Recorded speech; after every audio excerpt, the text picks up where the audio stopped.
dete nastaje mnogo pre čak i same oplodnje, odnosno samoga čina, kako bismo rekli, stvaranja deteta. Nastaje kroz želju, kroz ideju o rađanju deteta.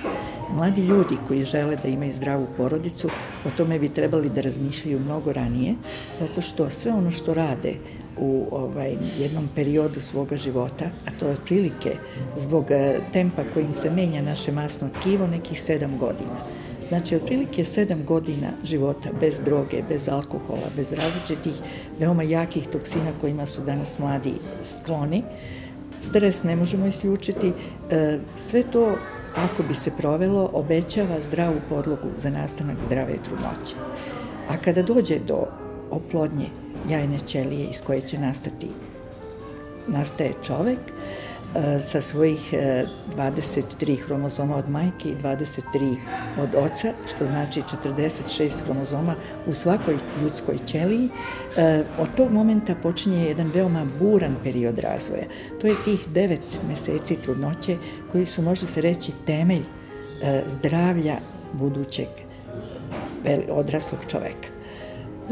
Jajna ćelija u odnosu na sam početak se uveća do porođaja za 5000 puta, a masa, odnosno masa tela deteta se uveća za 3000 miliona puta. Možete zamisliti koji je to metabolički i svaki drugi napor, a istovremeno koliko je važno da u tih 9 prvih meseci, koje naš narod zove drugim stanjem, bude sve podređeno toj trudnoći. Što manje stresa, što manje toksičnih materija. Pogotovo je važan period između 90. i 120. dana. To je otprilike neki kraj prvog trimestra i početak drugog trimestra trudnoće, jer nju delimo otprilike na te trimestre ili tromesečja. Trudnoća ukupno traje 40 nedelja. Znači, početkom drugog trimestra od 90. do 120. dana bi bilo posebno važno da mlade osobe, buduće majke, odnosno majke koje već nose dete, u stvari ne budu izložene bilo kakvoj vrsti toksina. Čak ni kafa, niti Coca-Cola, niti bilo šta što bi moglo da poremeti, jer to je vreme kada se formira inteligencija deteta. Naravno, i ostatak trudnoće do kraja treba da se pažljivo vodi i da se u stvari pokuša da se nikakvim nasilnim postupcima ne ubrza sam datum porođaja. Danas su skloni mladi ljudi da prilagođavaju termin porođaja nekom putovanju ili nekom događaju u porodici i tako dalje, tako da postoje te prostaglandinske stimulacije, infuzijane stimulacije. Vrlo često to rade čak i sami lekari, što uopšte nije preporučljivo. Jer beba ima svoj način kako se priprema za svoj veliki čin rađanja. Samo rađanje u stvari nije ni malo jednostavan proces za bebu, pa ni za majku. Dete je ono koje više trpi, zato što je u tom čvrstom oklopu karlice se nalazi znači jedno malo biće koje treba u stvari da izroni i da udahne vazduh i da taj takozvani prvi krik ili prvi plač označi njegov ulazak u svet. Zapravo to je prvi udah i prva velika promena gde se cirkulacija koja je do tada bila preko pupčanika i preko posteljice potpuno vezana za majku osamostaljuje, odnosno fetalni krvotok prelazi u krvotok kakav će biti celog života kod čoveka. Sam čin porođaja zbog toga treba da se vrši u ono vreme kada beba pokaže sve znake da je spremna da se rodi i ona će sama faktički taj put prirodno naći. Ako sve teče kako treba i ako nema nekih drugih prepreka koje naravno lekari koji prate trudnoću uoče u toku samog praćenja trudnoće i tako mogu majci da pomogu.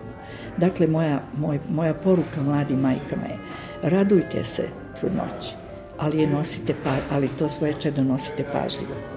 I u svakom momentu u tih 40 nedelja mislite na njega. Jer to će vam olakšati zajednički život u vremenu koje je pred vama. Svaka sitnica o kojoj ste razmišljali bit će samo još jedan plus za zdravlje vašeg deteta. Posle rođenja, znači nastupa period u stvari novorođenčeta, to je tih prvih mesec dana, koji su također vrlo rizični. Kažu, u narodu da je otprilike šansa novorođenčeta za život negde kao i starca od 90 godina. Znači tu su negde po biološkoj snazi. Zato što beba tek se prilagođava i taj period je zbog toga prilično rizičan. Naravno, sa ovim našim načinom života koji isključuje bakterijske infekcije, beba se na poseban način u tom periodu novorođenačkom neguje. Mnogi rizici koji su ranije novorođenčad dovodili u opasnost, sada više nisu toliko izraženi. I ta izreka narodna, znači ne mora baš tako dramatično da zvuči, ali u svakom slučaju biti vrlo oprezan prema novorođenčetu. Posle novorođenačkog perioda imamo taj period odojčeta, jer po samom rođenju, u stvari prekidanjem crvene veze pupčanika, nastupa takozvana bela veza ili mlečna veza. Uspostavlja se laktacija, bilo bi izuzetno dobro da beba bude hranjena maminim mlekom. Otprilike može se reći da preko 90% žena može da doji svoju decu, jer je to stvar emocija, stvar znanja i naravno stvar fiziološke građe.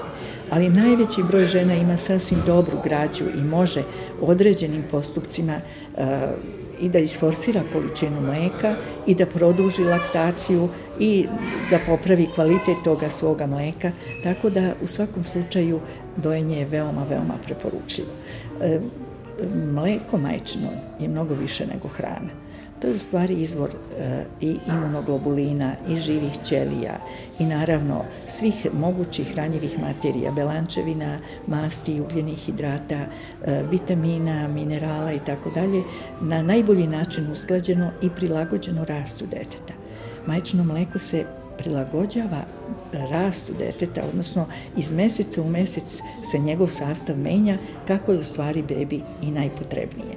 Bilo bi idealno da makar prvih 6 meseci beba bude hranjena maminim mlekom, a posle toga on u stvari dobija i drugu hranu, tako da polako se smanjuje broj podoja i negde pri koncu prve godine dolazi do odbijanja deteta, odnosno ono prelazi na neke druge vrste mleka i mlečna hrana nema više onako centralno mesto kao što ima na početku te prve godine.